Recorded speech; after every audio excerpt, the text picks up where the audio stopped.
Welcome, everyone, to 55 and 5, episode 9 out of 121. We're going to run out of fingers soon, Cary. Ian Riccaboni, Cary Silkin. This is the only show on YouTube that goes through the entire 1955 Parkhurst Wrestling trading card set. We go one by one to learn a little bit more about each wrestler. Cary's got 5 minutes to enlighten us on who these wrestlers are. If he gets stumped, as we've seen with the great Steve McGill, we're going to go to the safety net. And we've had some interesting names. We've had Rocco. We've had Gagne. We've had Whipper Billy Watson. We've had Steve McGill.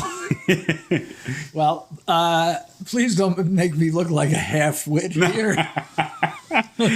I don't know if that'll be the case. This one I didn't know. You might know.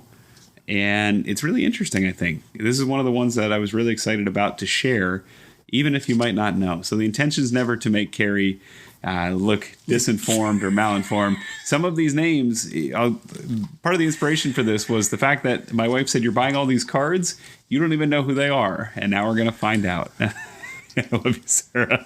So we're going to show the camera this interesting man. I'm going to put him up there. I don't even know how to say his last name. That's the interesting part. I'm going to set the timer for 5 minutes. I don't know if Cary's going to need it this time, but we will see. Cary, as I look for the timer, as I'm clumsy about this, I'm going to start it. Steve Job, or Gob, or Gob. G-O-B. He's the man who invented the glob ball. Ian.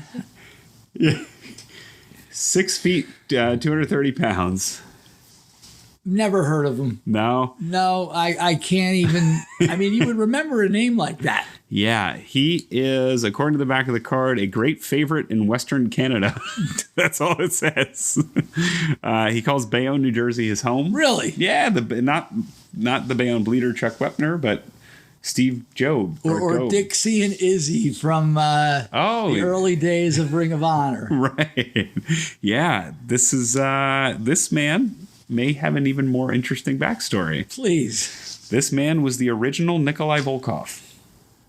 Okay. So if you see results from before 1971, when the one that we're more familiar with, if you see them spelled Nicolai,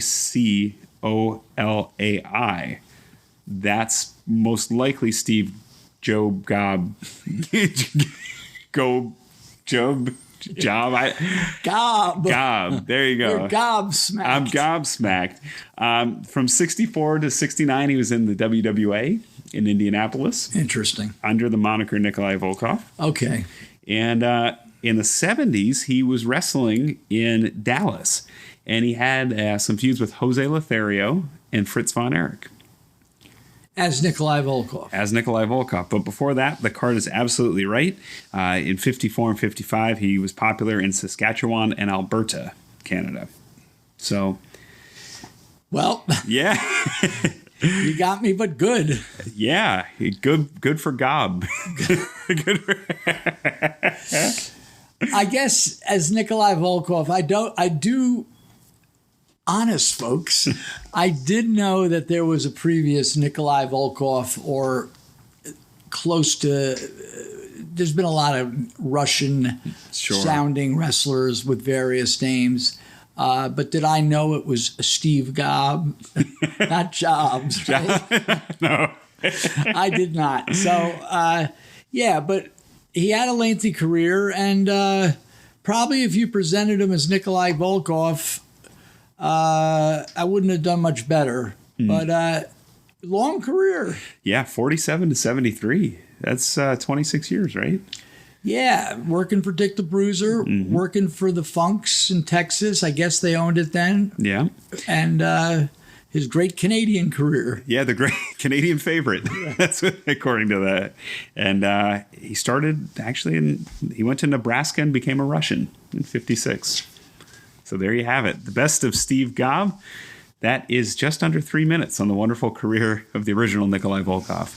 Well, the Nikolai Volkov we know. Do you know what his...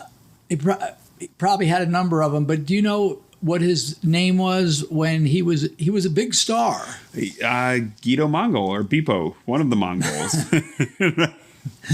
Beppo. Beppo. I guess the only...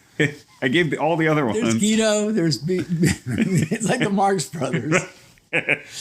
But yeah, that Nikolai, then he changed to Nikolai Volkov, who wrestled for many, many, many years. Last time I saw a Nikolai Volkov, the one, not Mr. Gobb, but the more famous Volkov, was some of the Ring of Honor talent, some of the kids were working at an indie show at the Hamburg Fieldhouse. Wow. This is like 2006. Okay. And he was like the one name, like they would have Greg Valentine. Yeah. They had the other Nikolai Volkov, not Mr. Gobb, and he was there. But look, this is the fun of the game. Yeah.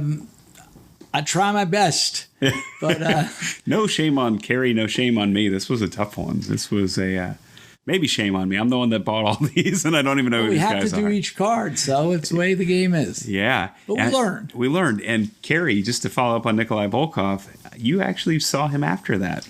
Where?